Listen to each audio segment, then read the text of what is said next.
জাহেলিয়াতের যুগে পরিস্থিতি এই ছিল যে যখন কোনো মেয়ের পিতাকে বলা হতো তোমার মেয়ে জন্ম নিয়েছে, তখন পিতার মুখ কালো হয়ে যেত, যেন সে বিষ পান করেছে।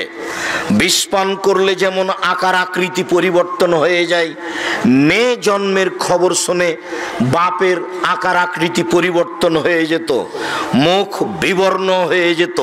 ইয়াতাওয়ারা মিনাল কওমি মিন সুই মা বুশশিরা বিহি, মানুষ সমাজ থেকে লুকিয়ে থাকতো, দোকানপাটে যেত না, রাস্তাঘাটে যেত না, হাটে বাজারে যেত না, এই লজ্জায় যে তার মেয়ে সন্তান জন্ম নিয়েছে। রাস্তাতে গেলেই মানুষ তাকে নিন্দা করবে, দাদি শুনলে বলবে, নানি শুনলে বলবে, কি করবি, তোর তো মেয়ে হয়েছে, তুই এখন একটা ডিপিএস খুল, না একটা গাভী কিন, মেয়ের বিবাহ দিবি কি করে। দাদি মনে হচ্ছে যে মেয়ের বিবাহের জিম্মেদারি গরুর উপরে রেখে দিল, মেয়ে তাকদির ছাড়াই চলে এসেছে দুনিয়াতে, ওর তাকদির নেই। পৃথিবী সৃষ্টির 50,000 বছর পূর্বে মানুষের ভাগ্য লেখা হয়েছে। 50,000 বছর পূর্বে যা লেখা হয়েছে আজকে তাই হবে। স্বামী স্ত্রী মিলে যদি মাসে 3 লক্ষ টাকা ইনকাম করেন আর ভাগ্যে যদি 0 থাকে, তাহলে শেষ পর্যন্ত সব কিছু হারিয়ে যাবে। যেমনভাবে সুদ খেলে সব কিছু হারিয়ে যাবে, কিস্তি উঠালে বাড়ি বিক্রি করে এলাকা থেকে পালিয়ে যেতে হবে, তার জাজল্য প্রমাণ আমার প্রতিবেশী তার একজন আমার চোখের সামনে প্রমাণ। কিস্তির কারণে বাড়িও বিক্রি করে পালিয়ে গেছে। অতএব তাকদিরে যা আছে এটাই হবে। তা একটা বাক্য খুব স্পষ্ট হয়েছিল বলে আমি মনে করছিলাম বাক্যটি আবারও বলে রাখি। এই ছেলে, লাবানো কত ঠিক, উটের ওলান গাভীর, উটের গাভীর দুধ থেকে ওলান থেকে চাপ দিয়ে দুধ বের করে ভিতরে ঢোকানো যেমন অসম্ভব, আল্লাহর ভয়ে কাঁদে যে তার জাহান্নামে যাওয়া তেমনি অসম্ভব। লা ইয়ালজার রাজুল বাকা মিন খাশিয়াতিল্লাহ, ওই লোক জাহান্নামে যাবে না যে লোক আল্লাহর ভয়ে কাঁদে।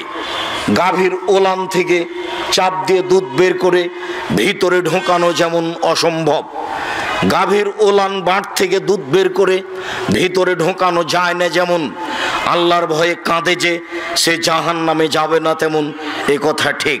আল্লাহর ভয়ে কাঁদলে জাহান্নামে যাবে না এ কথাই চূড়ান্ত। এরপরেও এই ইবাদত আপনাকে আপনার মায়ের কবরের শাস্তি ঠেকাতে পারে না। একমাত্র দানি আপনার মায়ের কবরের শাস্তি বন্ধ করে দিতে পারে, একমাত্র দানি আপনার দাদা দাদির কবরের শাস্তি বন্ধ করে দিতে পারে। ব্যতিক্রম ক্ষমতাধর ইবাদত হলো দান। যার জন্য বলেছি বেসরকারি কওমি এই মাদ্রাসায় যেদিনই বক্তব্য শুনতে আসবেন সেদিন যতটুক সম্ভব 5 টাকা, 10 টাকা, 50 টাকা, 2000 টাকা, 500 টাকা, 5000 টাকা সাথে নিয়ে আসবেন। আমি আলোচনার মধ্যে আছি, আপনাকে এখন দিতে বলিনি, তবে মনে রাখবেন যাওয়ার সময় সেইভাবেই প্রতিষ্ঠানকে মূল্যায়ন করে যাবেন 10 টাকা হলেও। আর জামিয়া সালাফিয়া শিক্ষার একটা বিশাল মাঠ। আমি শতদিন বলেছি এদেশের মাটিতে আমি উন্নত মানের প্রতিষ্ঠান গড়বই ইনশাআল্লাহ, যে কোনো মূল্যে। আমি প্রতিষ্ঠানের মাঠে বলেছি আমার হাতে টাকা নাই, এ কথাও সত্য। এখানে প্রতিষ্ঠান গড়বে এ কথাও সত্য। কিভাবে গড়বে তা আমি জানি না, তবে নিশ্চিত গড়বে, অবধারিত গড়বে, গড়বে ইনশাআল্লাহ। কিভাবে গড়বে আমি জানি না, আল্লাহ ভালো জানেন। সেই জামিয়া সালাফিয়াই আপনাদের আন্তরিকভাবে দোয়া থাকতে হবে। যেই জামিয়া সালাফিয়ার পক্ষ থেকে অনেক খিদমত আপনাদের কাছে রয়েছে, তার একটি গুরুত্বপূর্ণ খিদমত রয়েছে মাসিকাল ইতেশাম পত্রিকা। আজকে পান আর না পান, মাসিকাল ইতেশাম পত্রিকা কোথায় আছে খুঁজে বের করতে হবে। 20-25 টাকা মাসে লাগলে তাতে আসে যায় না। একটা পত্রিকার পিছনে 10 জন মুফতি আছেন, প্রতি মাসে ফতুয়া বোর্ড বসে। একটা পত্রিকার পিছনে 10 জন সদস্য গবেষণাগারে আছে। একটা পত্রিকার পিছনে প্রায় 12, 14, 15, 16 জন আপনার কর্মচারী আছে। ব্যয়বহুল খরচের একটা পত্রিকা মাসিকাল ইতেশাম পত্রিকা, যাতে 50টা প্রশ্নের উত্তর রয়েছে কোরআন এবং সহিহ হাদিস ভিত্তিক। পৃথিবীর প্রত্যেকটা প্রত্যেকটা বাঙালির কাছে এই মাসিক আল ইতিসাম পত্রিকা থাকবে, এটা আমার জোরালো দাবি। সাথে সাথে আব্দুল্লাহর বইগুলি এদেশে একটা ভিন্ন ধরনের বই, যেমন মিন্নাতুল বারি, বুখারীর ব্যাখ্যা, ব্যতিক্রম বই। আমরা হাদিস মানতে বাধ্য। অনেকেই বলছে যে সুন্নাহ তার হাদিস এক নয়, অনেকেই বলছে কোরআন মানলেই হবে, হাদিস মানতে হবে না, তাই ও বইটি আমরা হাদিস মানতে বাধ্য। আরও অনেক বই। সাথে সাথে আপনার জামিয়া সালাফিয়ার জন্য আন্তরিকভাবে দোয়া, ঠিক অনুরূপী এই নিমগাছি কওমি মাদ্রাসার জন্য আন্তরিকভাবে দোয়া থাকবে, দানের হাত প্রশস্ত থাকবে। সকল দিনী ভাই বোনকে যাওয়ার এক পর্যায়ে এইগুলি কাজ করে যাওয়ার জন্য আন্তরিকভাবে অনুরোধ জানিয়ে আমি বলছি, মনে রাখবেন, মেয়ে জন্ম নিলে পিতার মুখ কালো হয়ে যেত, যা এখন দেখা যায়। দাদি বলছে, দাদা বলছে, কি করবি, একটা ডিপিএস খুল, না হয় একটা গাভী কিন। তার মানে দাদি বুঝে না তাকদীর কাকে বলে। সেই হাদিসটা স্মরণ করিয়ে দিয়ে আবার এখানে ফিরে আসছি। রাসূল সাল্লাল্লাহু আলাইহি সাল্লাম যখন প্রাণীকে সৃষ্টি করলেন, সব প্রাণী, মানুষজন, পশু পাখি সৃষ্টি করার পরে লিখে দিলেন হায়াতাহা ও মাউতাহা ও রিজকাহা ও মাসায়েবাহা, লিখে দিলেন তার মরণ, লিখে দিলেন তার জীবন, লিখে দিলেন তার রুজি, লিখে দিলেন তার অসুখ বিসুখ। করোনা ভাইরাস, সেই দিন যদি করোনা ভাইরাস লিখা হয়ে থাকে পৃথিবী সৃষ্টির 50,000 বছর পূর্বে, আর আজকে যদি আপনি পাথরের মধ্যে লুকিয়ে থাকেন, তবু আপনাকে করোনা ধরবেই ধরবে। আর যদি সেই দিন না লেখা থাকে, তাহলে আজকে যার করোনা হয়েছে তার গায়ের উপর যদি উলট পালট করেন, তবু তার করোনা হবে না। যা আব্দুল্লাহর বক্তব্যের শেষ বাক্যে শুনছিলাম যে অনেক করোনার রোগীর খাদ্য ফেলা হচ্ছে, পাগল খাচ্ছে, কিন্তু করোনা তাকে ধরে না। অতএব একটা কল্পনা মাত্র, কিছুই না। যাকে আমি 5 পয়সা সরিষা সমপরিমাণ দাম আমি কোনো সময় দিইনি। যখনই লকডাউন ঘোষণা দিয়ে এগুলো বলেছিল, সেদিনই আমি বলেছিলাম, যদি করোনায় কাউকে আক্রান্ত করে থাকে, করোনা ধরে থাকে, আমি আব্দুর রাজ্জাক বিন ইউসুফ তার সাথে একসাথে খেতে প্রস্তুত আছি। যদি কেউ করোনায় মারা যায়, তাহলে আমি তার গোসল দিব, জানাজায় উপস্থিত থাকবো। এ কথা আমি সেই দিন বলেছি। এর সরিষা সমপরিমাণ দাম আমি আব্দুর রাজ্জাক দিনে ওই গতিতে এখনো আছি। দেহে যতক্ষণ পর্যন্ত শ্বাস থাকবে ততক্ষণ পর্যন্ত থাকবো ইনশাল্লাহ। এটাই চূড়ান্ত হিসাব, এরই নাম তাকদীর। জাহেলিয়াতের যুগে, বন্যতার যুগে, বর্বরতার যুগে, অসভ্যতার যুগে নারীদের দাম দেওয়া হয়নি, তার এটা জাজল্য প্রমাণ। পিতা চিন্তা করত, কি করি, আয়ুমসিকুহা আলা হুনিন আম ইয়াদুসসুহু ফিত তুরাব। এই অপমান অবস্থায়, চিন্তিত অবস্থায় মেয়েকে রেখে দিব না মাটিতে পুঁতে দিব। যদি মাটিতে পুঁতে দিই, বালাই চলে গেল। আর যদি রেখে দিই, তাহলে অপমান সুনিশ্চিত। মেয়ে বড় হলে বের হয়ে যাবে, মেয়ে বড় হলে যৌতুক লাগবে। যৌতুক বগুড়াতে বেশি লাগে, গাইবান্ধাতে লাগে, রংপুর, দিনাজপুর, লালমনিরহাট, নীলফামারী, কুড়িগ্রাম, পঞ্চগড়, ঠাকুরগাঁ এসব এলাকায় বেশি লাগে বলে আমার অবগতি। তবে চাঁপাইনবাবগঞ্জে লাগে, কিন্তু এরকম লাগে তা আমার জানা নাই। বহু কাপুরুষ এখানে বসে আছে যে বেটার কাউ যৌতুক নিয়েছে। লজ্জা হয় না বাপ বেটাকে? ভিক্ষা করে খাবেন। এই ছেলে, তোমরা বাপ বেটাকে তো আমি ভিক্ষা করে খেতে বলেছি। বেটা, তোমাকে আর তোমার বাপের আমি 5 পয়সা দাম দিই না। তোমার কাঁদলেই কি আর হাসলেই কি, তোমাকে খারাপ লাগলেই কি আর ভালো লাগলেই কি, কাপুরুষের বাচ্চা, কাপুরুষ। তোমাকে আমি ভিক্ষা করে খাওয়ার জন্য পরামর্শ দিয়েছি, তবে আমি ভিক্ষা করে খেতে বলিনি। আমি বলেছি মানুষের বাড়িতে কাজ করে খেতে হবে। আমি বলেছি চকলেটের ব্যবসা করতে হবে। আমি বলেছি কাপড়ের ব্যবসা করতে হবে। আমি বলেছি কলা বিক্রি করে খেতে হবে। আমি বলেছি মানুষের বাড়িতে কাজ করে খেতে হবে। যৌতুক নিতে হবে কেন? 24 ঘন্টার মধ্যে যৌতুক ফেরত দিতে হবে। একজন লোক আমার কাছে এসেছে, সে ফারায়েজের ওপরে, জমি বন্টনের ওপরে করছে, পিএইচডি করছে। তো আমার কাছে এসেছে তথ্য নিতে। তথ্যর এক পর্যায়ে আমাকে বলছে, আপনার আব্বা মারা গেছেন? তা আমি বললাম, হ্যাঁ মারা গেছেন। তা আপনার জমি জায়গার খবর কি? আমি বললাম, আমার বাপকে মাটি দিয়ে আসার পরে আগে জমি ভাগ করেছি, তারপরে খাওয়া দাওয়া। যদিও জমি আমি চিনি, আমার ছোট ভাই চিনে না। আমার ছোট ভাই বরিশাল মডেল কলেজের শিক্ষক, ও কিছু চিনেন, এক একটু চিনতে পারে, তেমন চিনে না। আমি চিনতাম, এখন ভুলে গেছি। ভাগ হয়েছে ঠিকই, আমরা জমি জায়গায় যায় না। আমার বোনের স্বামীরাই জমি চাষ করে, ওরাই কিভাবে দেখাশোনা করে, ওর ভোরক্ষেপও করি না। এই ছেলেই, তোমাকে আমি বলিনি তোমার দাদা মারা গেছে 10 বছর হলো, তোমার বাপ এখন ওই জমি খাচ্ছে? তোমাকে বলেছি যে তোমার দাদা মারা গেছে 10 বছর হলো, তোমার বাপ জমি সকলে নিবে, সকালে নিবে, আর তোমার ফুফু বিকালে নিবে, এরকম না, একসাথে নিবে, একসাথে নিবে। এই বগুড়ার নোংরা নীতি, এই রংপুর গায়েবান্ধা লালমনিরহাট নীলফামারীর নোংরা ন্যাক্কারজনক জঘন্য নীতি।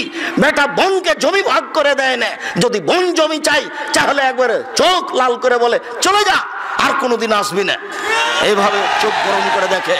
এই ছেলে, তোমাকে বলে যাচ্ছি, তুমি আজকে তোমার বাপকে বলে দিও, ফুফুর জমি খেতে দুনিয়াতে আসেনি, ভাগ্য নিয়ে এসেছি, ভাগ্য ছাড়া আসেনি। তোমার বাপকে বলেছি ওই কথাটি। আল্লাহ যেখানে বললেন, বুঝেও বুঝি না, অন্তর আছে বুঝি না, দেখেও দেখি না, চক্ষু আছে দেখি না, শুনেও শুনি না, কান আছে শুনি না, দেখেও দেখে না ওরা, চক্ষু আছে দেখে না, শুনেও শুনে না ওরা, কান আছে শোনে না, জেনেও বুঝেও বুঝে না ওরা, অন্তর আছে বুঝে না। উলায়েকা কালান আম, তারা হচ্ছে পশু প্রাণীর মতো, তারা গরু ছাগলের মতো, তারা কুকুর শ্রীগালের মতো, ভালো হওয়া দল বরং তার চেয়ে খারাপ। কুকুর শ্রীগালের চেয়ে খারাপ কে? বলেছি তোমার বাপ। তোমাকে খারাপ লেগেছে? আমি তোমার বাপকেই বলছি, তোমার বাপ কুকুর শ্রীগালের চেয়ে খারাপ। কেন? তোমার বাপ তোমার ফুফুকে জমি বের করে দেয়নি। বলে দিও আজকে বাড়িতে গিয়ে, আগে জমি ভাগ করতে হবে, তারপরে খাওয়া দাওয়া। ফুফুরাকে ডাকেন, আগে জমি ভাগ হবে, তারপরে কোনো কথা। ভাগ্য নিয়ে দুনিয়াতে এসেছি, ভাগ্য ছেড়ে আসেনি। ফুফুর জমি খেতে হবে এই জন্য পৃথিবীতে আসেনি। কাজ করে খেতে পারি, শেষ পর্যন্ত চকলেট বিক্রি করে খাবো। যদি চকলেট বিক্রির টাকা না থাকে, মানুষের বাড়িতে কাজ করে খাবো। মানুষের বাড়িতে যদি কাজ না পাই, তাহলে বগুড়া ট্রেন স্টেশনে যাব, সারাদিন মানুষের ব্যাগ ধরে গাড়িতে তুলে দেবো, সন্ধ্যা হতে হতে 300 টাকা হবে। এইটা হবে রুজির পথ। ফুফুর জমি খেয়ে পরকাল হারাতে রাজি নই। সেই কালের এই কাল আবার ফিরে এসেছে। মেয়ে জন্ম নিলেই পিতার মুখ কালো হয়ে যায়। মহান আল্লাহ বলেন, ওয়াইদাল মাউদাতু সুইলাত বিআইয়ি দামবিন কুতিলাত, সেদিন তাদেরকে জিজ্ঞাসা করা হবে, বলো তো ও মেয়ে, তোমাকে কোন অপরাধে হত্যা করা হয়েছে? যে মেয়েকে আপনি জীবিত মেরে ফেললেন, সেই মেয়েকে বিচারের মাঠে জিজ্ঞাসা করা হবে, বলো তো তোমাকে তোমার মা কোন অপরাধে হত্যা করেছে? তোমার বাপ তোমাকে কোন অপরাধে হত্যা করেছে? তাহলে জাহেলিয়াতের যুগে, বন্যতার যুগে, বর্বরতার যুগে মেয়েদের কোনো মান মর্যাদা ছিল না, তাদেরকে মাটিতে পুঁতে দেওয়া হতো। এ কথা আল্লাহ বলছেন, এ কথা নবী বলছেন। এই নকশা সুন্দর করে আল্লাহ তাআলা উল্লেখ করেছেন। মেয়েদেরকে মাটিতে পুঁতে দেওয়ার বিষয়টি, বিবরণটি এইভাবে এসেছে। আগে বাপ গিয়ে মাঠে গর্ত খুঁড়ে এসেছে, এরপরে বাপ মাকে বলেছে যে তোমার মেয়েকে সুন্দর করে সাজিয়ে দাও। মা মেয়েকে সুন্দরী করে সাজিয়ে দিয়েছেন। এবারে সাজানো গোছানো সুন্দর মেয়েকে নিয়ে গিয়ে সুন্দরী মেয়েটাকে গর্তের পাশে দাঁড় করিয়ে বলছে, আম্মু নিচের দিকে দেখো তো আম্মু। তখন ওই মেয়ে নিচের দিকে লক্ষ্য করেছে, যেমনই বেখিয়াল মাসুম নিষ্পাপ মেয়ে গর্তের দিকে লক্ষ্য করেছে, বাপ পিছন দিক থেকে ধাক্কা মেরে ফেলে দিয়েছে। এবার ফেলে দিয়ে দুদিক থেকে মাটি চাপা দিতে শুরু করেছে, আব্বা আমাকে বাঁচান, আব্বু আমাকে বাঁচান, আব্বু আমাকে বাঁচান। নিষ্ঠুর নিষ্ঠুর পিতা লক্ষ্য করেনি, ওই অবস্থায় মেয়েকে মাটিতে পুঁতে দিয়েছে। আপনি কি মনে করছেন যে পরিস্থিতি এত জটিল, পরিস্থিতি এত কঠিন যে মেয়েকে ভালোবাসার মতো কোনো পরিস্থিতি ছিল না? তারই গায়ের রক্তে মাংসের মেয়ে, কোথায় ঠিক? ওই মেয়েকে লক্ষবার চুমা দিবে, এ কোথায় ঠিক? ওর মা তাকে আদর যত্ন করে মানুষ করেছে, এ কোথায় ঠিক? তার মা জানে মেয়েকে নিয়ে গিয়ে মাটিতে পুঁতে দিবে, এ কথাও ঠিক। এরপরেও কেউ পরিস্থিতির কারণে রক্ষা করতে পারে না। সামান্য পরিস্থিতিতে মা মরে যাচ্ছে, করোনা ভাইরাসে বেটা মায়ের গায়ে হাত লাগায় না, সামান্য পরিস্থিতিতেই। তাই সেটাই মানুষ গ্রহণ করে নেবে এত সহজে। সম্মানিত দিনী ভাই বোন, এই যে সেদিন বগুড়া নিমগাছির লোকই ধরে নেন, কথার কথা, ঢাকায় মেয়ে পড়ে, ঢাকা বিশ্ববিদ্যালয়ে, বারবার খবর নিচ্ছে, আম্মু কেমন আছো আম্মু, আম্মু টাকা পয়সা কমে গেলে বলিও, টাকা পয়সা না থাকলে বলিও, তোমার চাচাতো ভাই আছে তার কাছে টাকা নিয়ে নিও, আম্মু সকালে আজকে নাস্তা করেছো। কত যে খবর আর কত যে হিসেব। 3 দিন পরে একদিন চাচাতো ভাই বলছে যে চাচু কি খবর, কি খবর? বলে আপু তো চলে গেছে বের হয়ে, ওকে ত্যায্যপুত্র করলাম, ওকে ত্যায্যপুত্র করলাম, ওই মেয়ের চোখ দেখবো না, ওর মুখ দেখবো না, ওকে যদি পাই তাহলে এই ভয় টুকরা টুকরা করে কেটে তুরাগ নদীতে ভাসিয়ে দিব, পদ্মা নদীতে ভাসিয়ে দিবেও তাই। এখন পেলে তাকে জবে করবে। বলেন কি হলো? ভালোবাসা কোথায় গেল? ভালোবাসা কোথায় গেল? এরই নাম পরিস্থিতি। সেই কালে মেয়েদের ভালোবাসা ছিল না এ কথা নয়, ভালোবাসা অগাধ ছিল, পরিস্থিতির সামনে টিকতে পারেনি, এরই নাম পরিস্থিতি। পরিস্থিতিতে মেয়ে নিব না এ কথা বলছে, তার মানে বন্যতার যুগ ফিরে এসেছে, বর্বরতার যুগ ফিরে এসেছে, অসভ্যতার যুগ ফিরে এসেছে। মাটিতে মানে মেয়েকে পুঁতে দেওয়া হতো। কত আয়াত, কত হাদিস। মুগিরা ইবনে শুবা রাদিয়াল্লাহু তাআলা আনহু বলেন, রাসূল সাল্লাল্লাহু আলাইহি সাল্লাম বলেছেন, ইন্নাল্লাহ হাররামা উকুকাল উম্মাহাত, আল্লাহ তাআলা চিরদিনের জন্য মায়ের অবাধ্য চলাকে হারাম করেছেন। এই ছেলে, মনে রেখো একটা কথা, যেদিন তোমার বিবাহ হবে সেদিন থেকে তুমি তোমার মাকে আর ভালোবাসতে পারবে না। যেদিন বউ বাড়িতে আসবে সেদিনই তোমার মাকে আর তুমি ভালোবাসতে পারবে না। পরিস্থিতি তোমার উল্টে যাবে। দিন যত যাবে পরিবেশ তত জটিল হবে। এক সময়ে মনে হবে এই মাটির উপরে সবচেয়ে বড় শত্রু আমার মা। আর তোমার মা যা বলে সবই উল্টা কথা বলে, উল্টা বলে, এ কথাও ঠিক। আরে টাকা দিয়েছো তুমি ফল খেতে, টাকাটি তোমার মা তোমার বড় বোনকে দিয়ে পাঠিয়ে দিয়েছে। মা সেদিন যে টাকা দিলাম, ও টাকা খরচ হয়ে গেছে, কি করলেন? টাকা তোর বড় বোনকে দিয়ে দিয়েছি। আরে আমি আপনাকে ফল খেতে দিলাম, টাকা দিলাম ফল খাওয়ার জন্য, আর আপনি টাকা দিয়ে দিলেন মানে? অবাক। আপনার ছেলে আর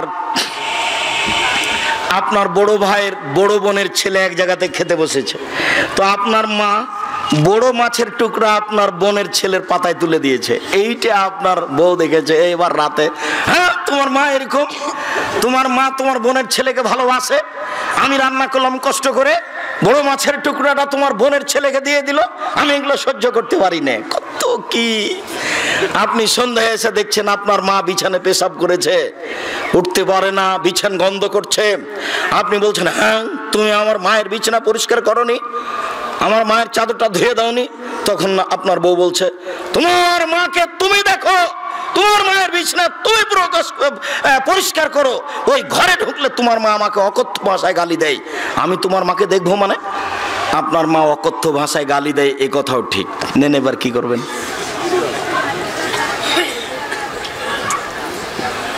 এত কিছু করার পরেও মা যে ঘরে থাকে সেই ঘরে তুমি জোরে হাঁটতে পাবা না। আমি বলিনি, আল্লাহ বলেছে। ও, এত কিছু বলার পরে তোমার মা যে ঘরে থাকে সেই ঘরে তুমি জোর করে কথা বলতে পাবে না। ফালা তাকুল্লাহুম উফফিন ওয়ালা তানহারহুমা, এই কথা বলতে পাবে না। আল্লাহ নিষেধ করে দিয়েছেন, এটা নগদ অর্থ।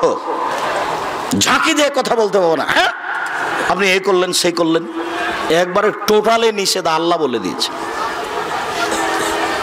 অকফিজলাহুমা জানাহাজুল, হাত নিচু করে যেতে হবে।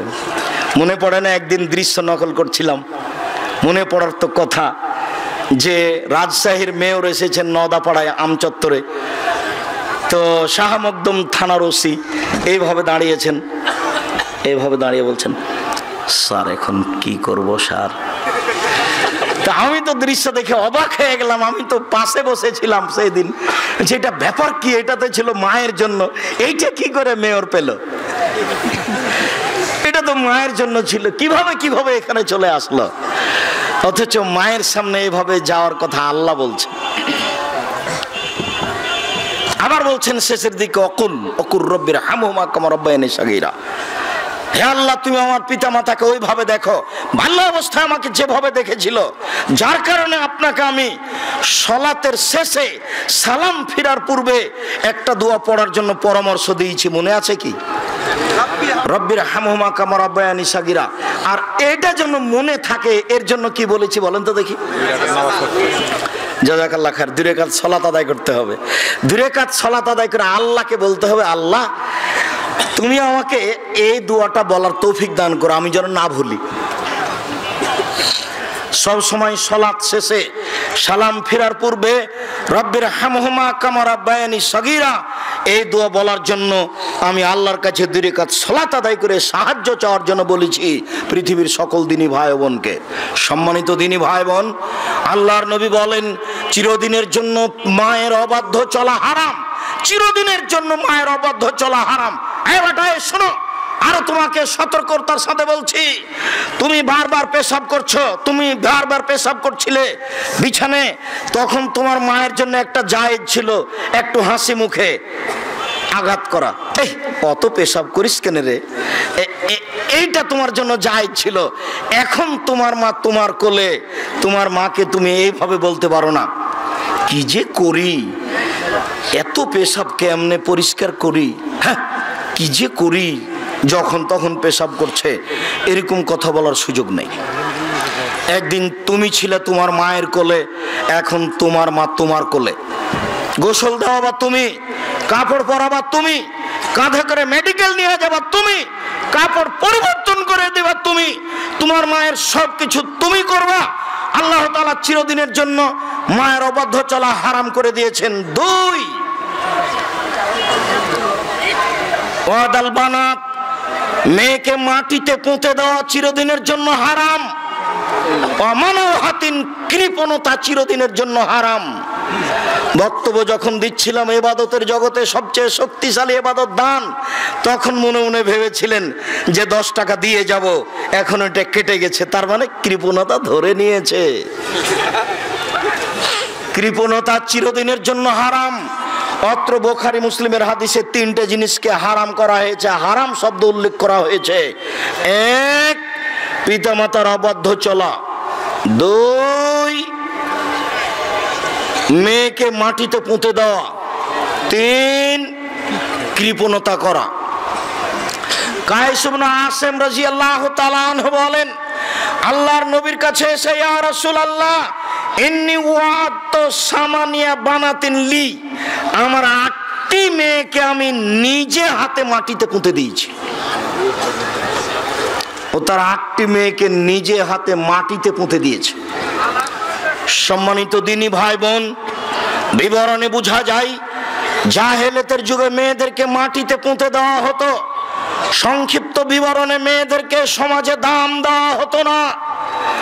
হিন্দুরা মেয়েদের সমাজে দাম দেয় না, আজও হিন্দুরা মেয়েকে জমি দেয় না।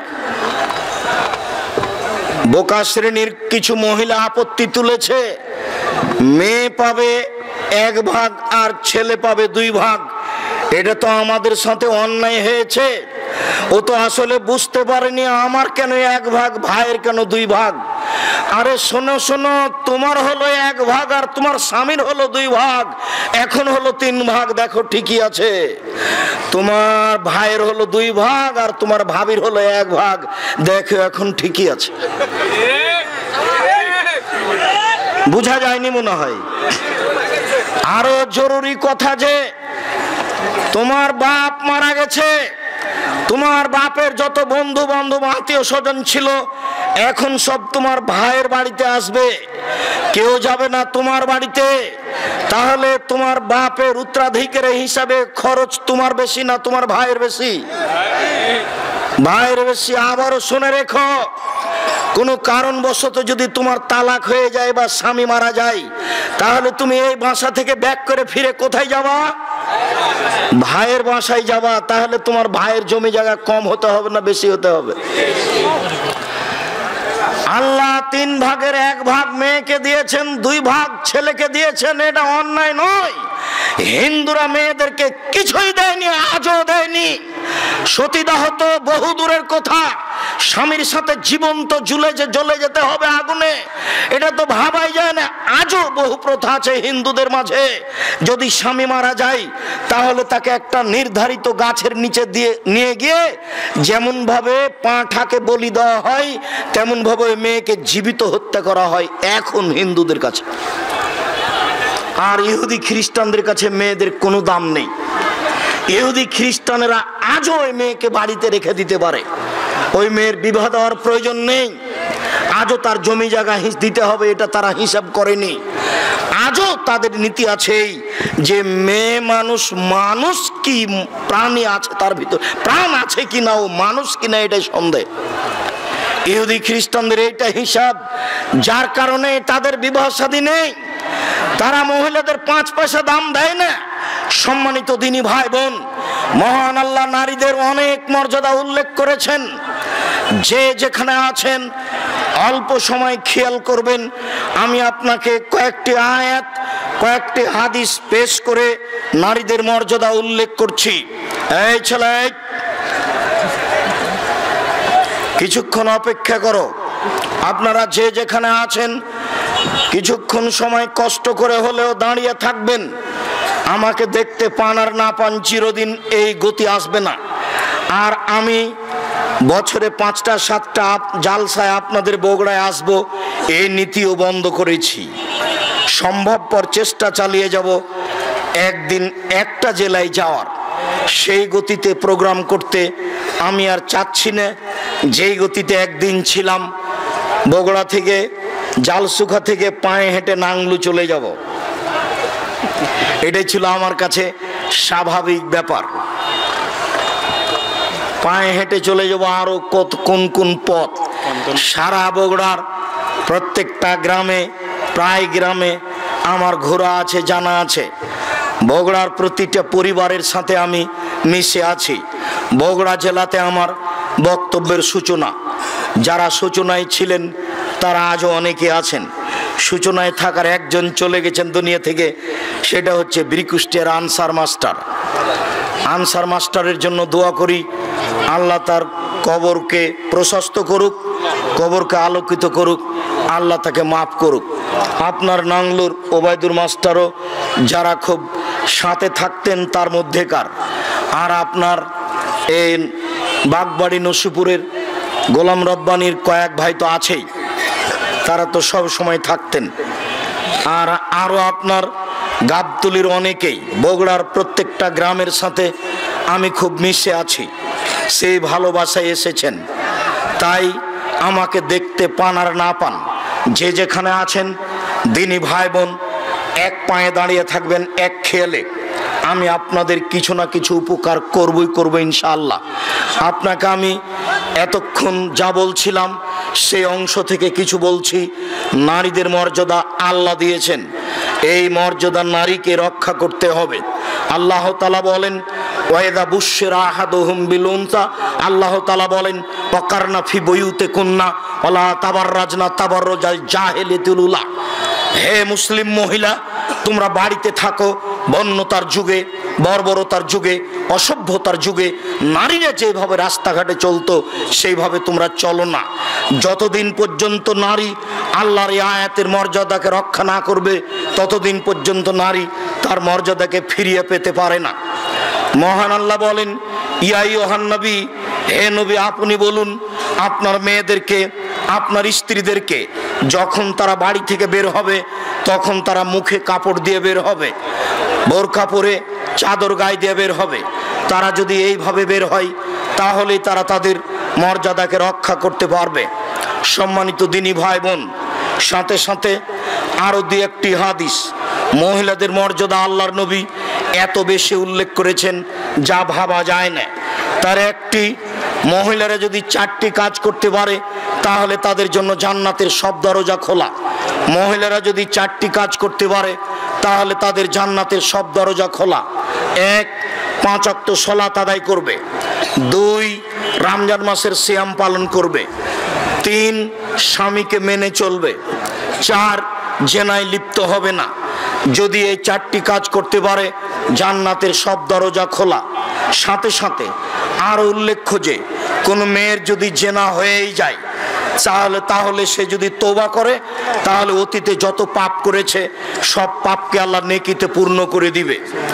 সম্মানিত দিনী ভাই বোন, আপনাদের জন্য জরুরি সুসংবাদ যে আপনারা যদি ওযু করার পরে আশহাদু আল্লা ইলাহা ইল্লাল্লাহ ওয়া আশহাদু আন্না মুহাম্মাদুর রাসূলুল্লাহ বা আশহাদু আল্লা ইলাহা ইল্লাল্লাহু ওয়াহদাহু লা শারীকা লাহু ওয়া আশহাদু আন্না মুহাম্মাদান আবদুহু ওয়া রাসূলুহু এই দোয়া বলতে পারেন, তাহলে জান্নাতের 8টি দরজা খোলা। শুধু যে নারীদের জন্য এই বিশেষ মর্যাদা তা নয়, আপনাদের জন্য বিশেষ মর্যাদা রয়েছে। মর্মে নারীদের মর্যাদা অধিকার নিয়ে সংক্ষিপ্ত বিবরণের এই পর্যায়ে এসে বলছি, সম্মানিত দিনী ভাই বোন, আপনারা এই নিমগাছি মাদ্রাসাকে মূল্যায়ন করবেন। যার যতটুকু সম্ভব আপনারা যাওয়ার সময় দান করে যাবেন, কম হলেও বেশি হলেও। মধ্যে যেই কথাটা রেখেছি সেই কথাটা ছেড়ে যাবেন না।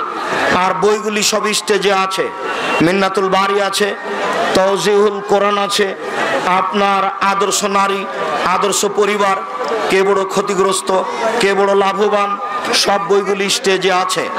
আপনারা যার যতটুকু সম্ভব এখানে দান করে যাবেন। আমি আপনাদের জন্য আন্তরিকভাবে দোয়া করি। আর বইগুলি সবাই স্টেজ থেকে নিয়ে যাবেন, অন্তত পত্রিকা ছেড়ে কেউ যাবেন না। 20-25 টাকা পত্রিকার দাম, অন্য বইয়ের সাথে সাথে পত্রিকা নিয়ে যাবেন। আমি সকল দিনী ভাই বোনকে সম্ভবপর দানের কথা বলে পত্রিকাগুলি, বইগুলি সংগ্রহ করার অনুরোধ রেখে বলছি, কয়েকটা জিজ্ঞাসা। মেয়েদেরকে জমি ভাগ করে দেওয়ার সময় বাড়ির অংশ, ধানি জমির অংশ আলাদা আলাদা জায়গায় দিতে হবে নাকি সব জমি ধানি জমি দিলেও চলবে? আপোষে মিলে দেওয়া ভালো, ভিটা বাড়িতে তারা থাকবে না। মর্মে ধানি জমি আপোষ করে দেওয়াই ভালো হবে। ভিটা বাড়ি দেওয়ার চেয়ে ধানি জমি আপোষ করে দেওয়াই ভালো। কেউ প্রতিষ্ঠানকে ভুলে যাবেন না, কৃপণতা যেন আপনাকে না ধরে। 200 টাকা, 500 টাকা, 50 টাকা নিয়ে চলে গেলে রাস্তায় শেষ হয়ে যাবে। যাওয়ার সময় বেসরকারি কওমি মাদ্রাসা দিয়ে যাবেন। আর এই বইগুলি সংগ্রহ করবেন, ডান দিকে আছে।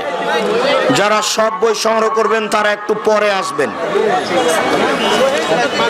হুজুর, আজকে আমার জন্মদিন, আমি আজকে কি কি করতে পারবো? তুমি যা কিছু করবে সেটাই সেরেক হবে। জন্মদিনের কোনো দাম নেই, মৃত্যুদিনের কোনো দাম নেই। বিবাহের সময় বর এবং বউয়ের পোশাক কেমন হবে? শালীন পোশাক হবে, সুন্দর ভালো মানের। তা মাথার মুকুট চলবে না, ওটাই হিন্দুদের নীতি। স্কুল বা কলেজের ক্রীড়া প্রতিযোগিতায় অংশগ্রহণ করা যাবে কি? বেহায়ারা পরিপূর্ণ আছে, না যাওয়াই ভালো। একজন মা তার স্বভাবগত কারণে তার ছেলে মেয়েদেরকে অভিশাপ দেয়। অভিশাপ দেওয়া জায়েজ নয়। যতবার মা এ কথা বলবে ততবার ফেরেশতা আমিন বলবেন। যার কারণে মায়ের উচিত মেয়ের ব্যাপারে ভালো কথা বলা, মন্দ কথা না বলা।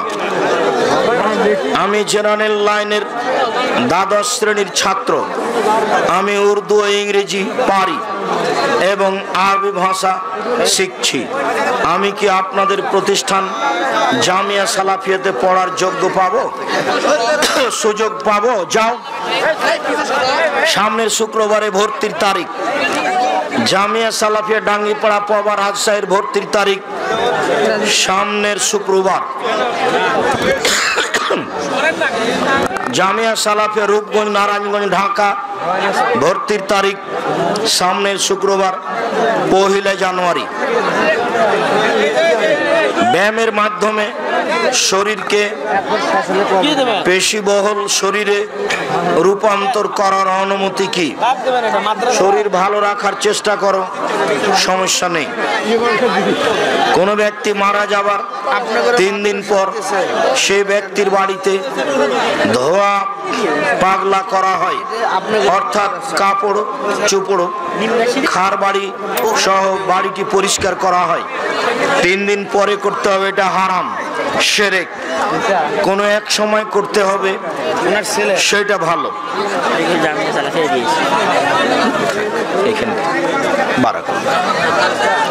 মৃত ব্যক্তিকে কবরস্থ করার আগে খাবার খাওয়া যাবে কিনা? যাবে। আমি বিজ্ঞান বিভাগের একজন ছাত্র। আমি জীববিজ্ঞান বইয়ে পুরুষলিঙ্গ স্ত্রীলিঙ্গের যাবতীয় বিষয়বস্তু অধ্যয়ন করছি। পরীক্ষায় পাস করার জন্য এ সম্পর্কে কি বলবেন? ছেড়ে দাও। সূরা বাকারায়ের 230 নম্বর আয়াত আমি বুঝতে পারিনি, সময়ে বুঝে নিও। জামাতে শেষের রাকাত পেয়েছি, এটা যদি আমার প্রথম রাকাত হয় তাহলে দ্বিতীয় রাকাতে আমি বৈঠক করব কিনা? হ্যাঁ, করবা। দ্বিতীয় রাকাতে তুমি বৈঠক করবা, তাতে তুমি সূরা ফাতিহা অন্য একটা সূরা পড়বা। পরের 2 রাকাতে শুধু সূরা ফাতিহা। আব্দুর রাজ্জাক সাহেব, আপনি বলেছিলেন সুর দিয়ে ওয়াজ করা যাবে না, কিন্তু জনৈক আহলে হাদিসের বক্তা সুর দিয়ে ওয়াজ করেন। আমার কিছু করণীয় নেই। কঠোরভাবে আল্লাহ রাসূল বক্তব্য করতে বলেছেন। এজা খাতাবা, যখন আল্লাহ রাসূল বক্তব্য দিতেন, ও আমারা তাই না হোক, তার 2 চোখ লাল হয়ে যেত। অস্তাদা গাজাবহু, তার রাগ বেড়ে যেত। ওয়ালা সাউতহু, কণ্ঠ তার উঁচু হয়ে যেত। কান্নাহ মনজুরু জায়স, যেন তিনি সৈন্যদলকে ধমক দেখাচ্ছেন। এটা হলো বক্তব্যের সুন্নাত। সেখানে কণ্ঠসুরের কোনো বালাই নেই। কণ্ঠসুর ত্যাগ করতে হবে, কণ্ঠসুর জায়েজ নয়, এটাই চূড়ান্ত। মৃত ব্যক্তির জানাজার নামাজ নীরবে পড়া যাবে কিনা? নীরবে পড়া যায়, নীরবেই উত্তম। এ কথা হাদিসের ভিত্তিতে বিদ্বানগণ বলেন, তবে সরবে পড়াও যায়। ওই হাদিসের ভিত্তি, যে হাদিসে পিছন থেকে সাহাবী বললেন আল্লাহ রাসূল যেভাবে দোয়া পড়লেন, তাতে আমি যদি এই মৃত ব্যক্তি হতাম তাহলে খুব ভালো হতো।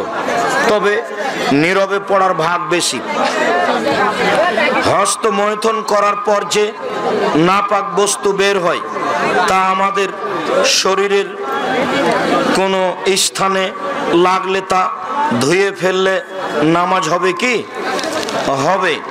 গোসল ফরজ, একই ব্যাপার। এই নোংরা ন্যাক্কারজনক পাপ কাজ ত্যাগ করতে হবে। তা কাবিরা গুনাহ, হারাম, মহাপাপ। ইজতেমাতে যাওয়া যাবে কি? ইজতেমা যদি বিদআতপূর্ণ হয়, শিরকপূর্ণ হয়, তাহলে যেতে হবে না। আর যদি কোরআন হাদিস এর সহি বিবরণ হয় তাহলে যেতে হবে। মহানবী সাল্লাল্লাহু আলাইহি সাল্লাম বারোই রবিউল আউয়ালে জন্মগ্রহণ করেছেন, তার প্রমাণ আছে কি? 12ই রবিউল আউয়াল নয় তো, সেটা হলো রবিউল আউয়াল মাসের 8 তারিখ। আর রাহিকুল মাকতুমে দেখেন, বিস্তারিত দেওয়া আছে। আর রাহিকুল মাকতুম।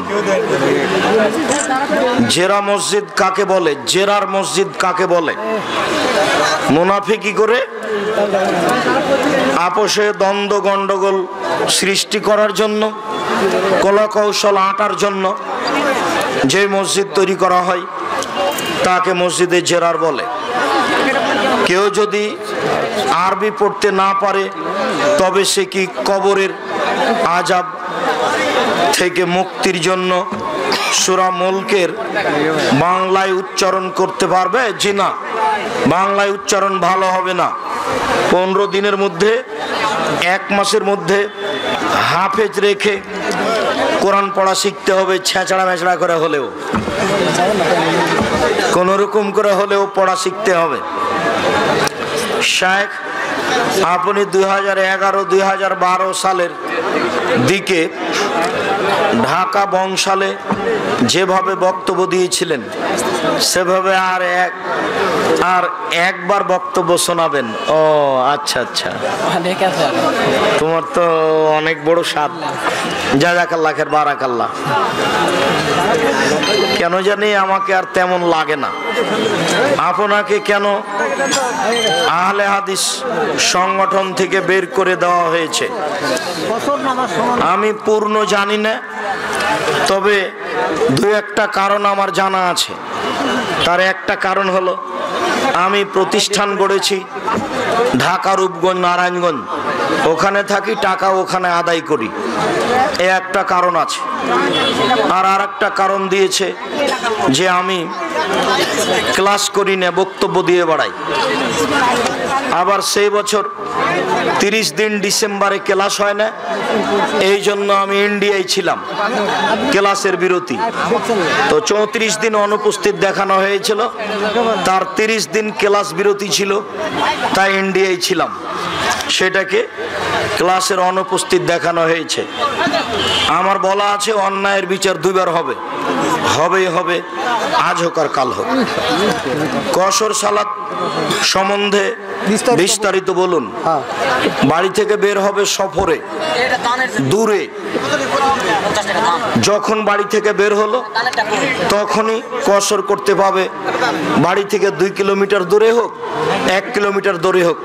তবে সফরটা যদি সফর না হয়, বগুড়া শহরে গেছে, তাহলে সে বগুড়াতে গিয়ে কসর করতে পাবে না। তবে যদি ঢাকা যাই, তখনই বুঝবে যে আমি কসরে যাচ্ছি, সফরে যাচ্ছি, ব্যাগ ট্যাগ নিবে, কাপড় চোপড় নিবে। তখনও নিমগাছি থেকে বের হয়ে যদি সলাতের টাইম হয়ে যায় বাগবাড়িতে, সেখানেও কসর পড়তে পারে, কেননা সফরে বের হয়েছে। সফরের সময় দূরত্বের সময়ে নাই, হিসাব নেই, সফরের হিসাব। সফরে বের হলেই কসর করবে, দূরত্ব নয়। বিড়ি সিগারেট খেলে নাকি 40 দিন পর্যন্ত কোনো ইবাদত কবুল হয় না। জি, এ কথাই ঠিক।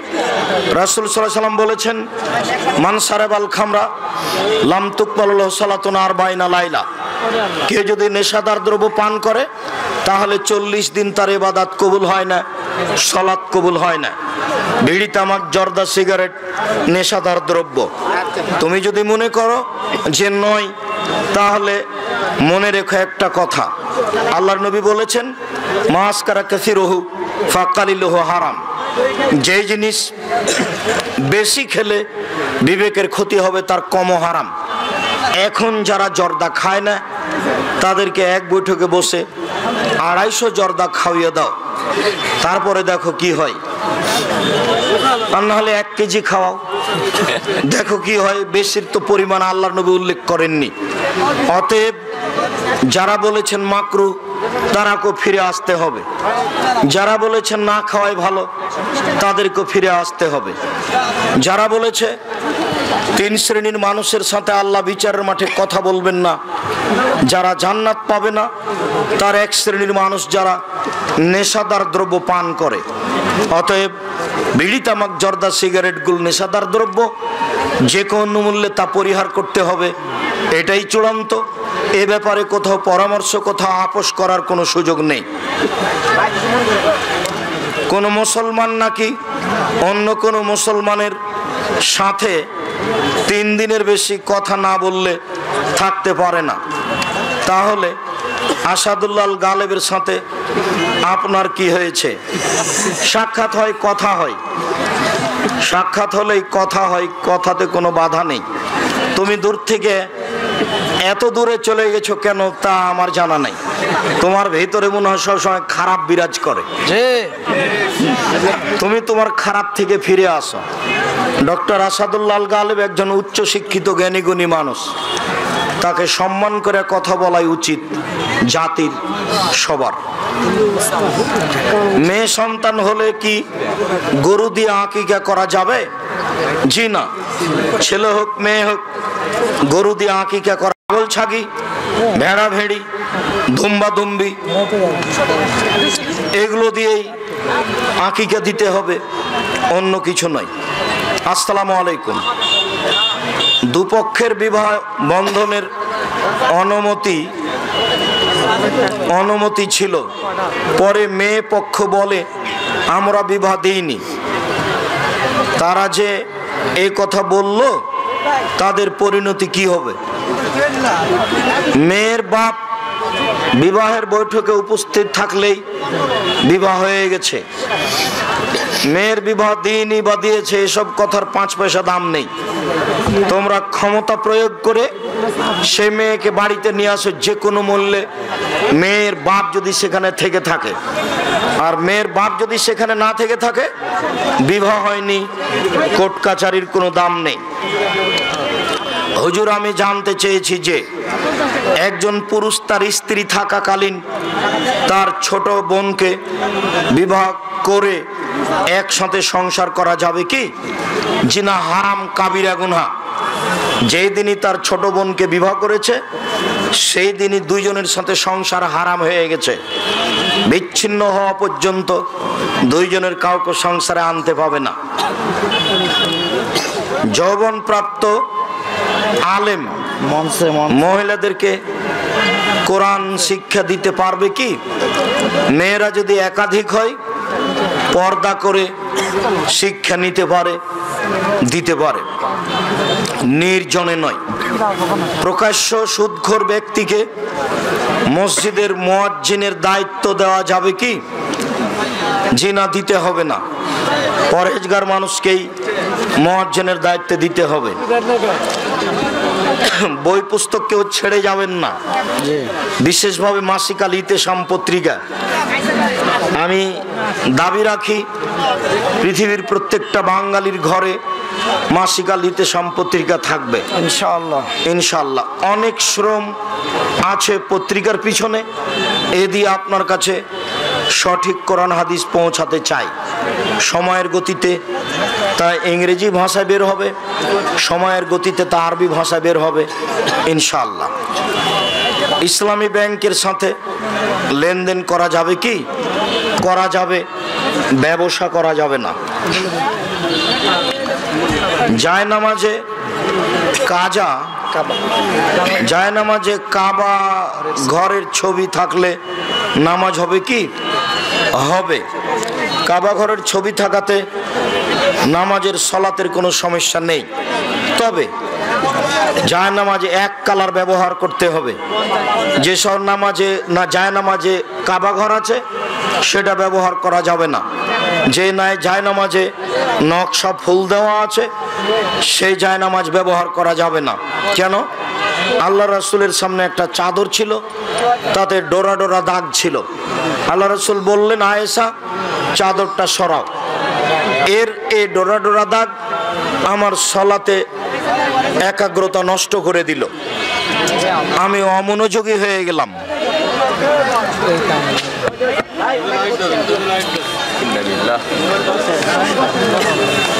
কত বাজে?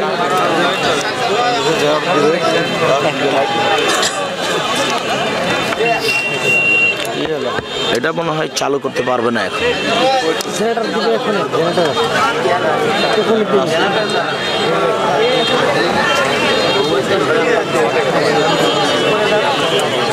জেনারেটর আছে নাকি?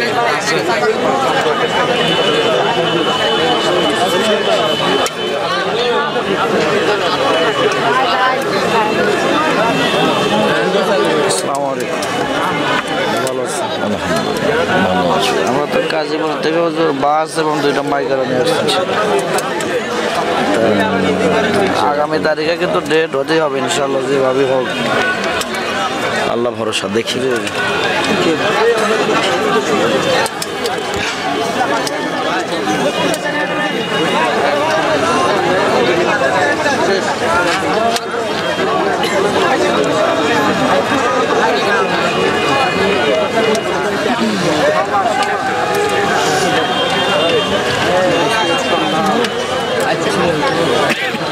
করেছে যে আশেপাশে আহলে হাদিস মসজিদ না থাকায় আমি সালাত পড়তে পারি না, আমার করণীয় কি? ওই মসজিদেই যাবেন, অন্তত আসর আর ফজর না গেলেও বাকি সময়ে যাবেন, ওদের সাথে সালাত আদায় করবেন। শায়েখ আমি বগুড়া উলিপুরে একটি প্রশ্ন জিজ্ঞাসা করেছিলাম। প্রশ্নটি ছিল, শায়েখ আমি ওয়াক্তের শুরুতে জামাতের সহিত সালাত আদায় করতে চাই, কিন্তু আশেপাশে কোনো আহলে হাদিস মসজিদ না থাকায় উক্ত সময় পড়তে পারি না, আমার করণীয় কি? আপনি বলেছিলেন একাই বাড়িতে পড়বে, যদি ওরা ঠিক টাইমে না পড়ে তাহলে একাই তুমি বাড়িতে পড়ে নিও, এটাই ঠিক। হাদিস সহিহ বুখারী মুসলিম। পরে জামাতে তাদের যেতেও পারো, নাও যেতে পারো। সকল সরকারি চাকরির বেতন সুদী ব্যাংকের মাধ্যমে দেওয়া হয়, এক্ষেত্রে রুজি হালাল হবে কি? নিরুপায় হয়ে থাকলে হবে। ব্যাংকে টাকা রাখা আর ব্যাংকে চাকরি করা দুটাই এক নয়। এখন তো আর বাড়িতে টাকা রাখার পরিবেশ নেই, ওখানে আমি রাখি নিরাপত্তার জন্য, নিরুপায় হয়ে যা লাভ আসে তা ফকির মিসকিনকে দিয়ে দিই, লাভ আমি খাই না। এইটা ব্যাংকের সাথে যোগাযোগ আর ব্যাংকে স্বইচ্ছায় চাকরি উপার্জন করা দুটাই এক, বোঝা ভুল হবে। স্বামী স্ত্রীর ঝগড়ার কারণে সরকারিভাবে স্বামী স্ত্রী উভয়ে তালাকনামায় স্বাক্ষর করেছে, কিন্তু মৌখিকভাবে তালাক দেয়নি, এখন উভয়ে একত্রিত হতে চায়। কতদিন? 90 দিনের মধ্যে হলে বিবাহ না পড়িয়ে নিয়ে আসতে পারে, আর এই ঘটনা যদি 90 দিন পার হয়ে যায় তাহলে বিবাহ পড়িয়ে নিয়ে আসতে হবে। সিজদায় পা কিভাবে রাখবো? শায়েখ, কাজা নামাজে একামত দিতে হবে কি? সিজদায় পা জমা করে রাখবা, পায়ের গোড়ালি থেকে বৃদ্ধাঙ্গুল পর্যন্ত। কাজা নামাজে একামত দিতে হবে।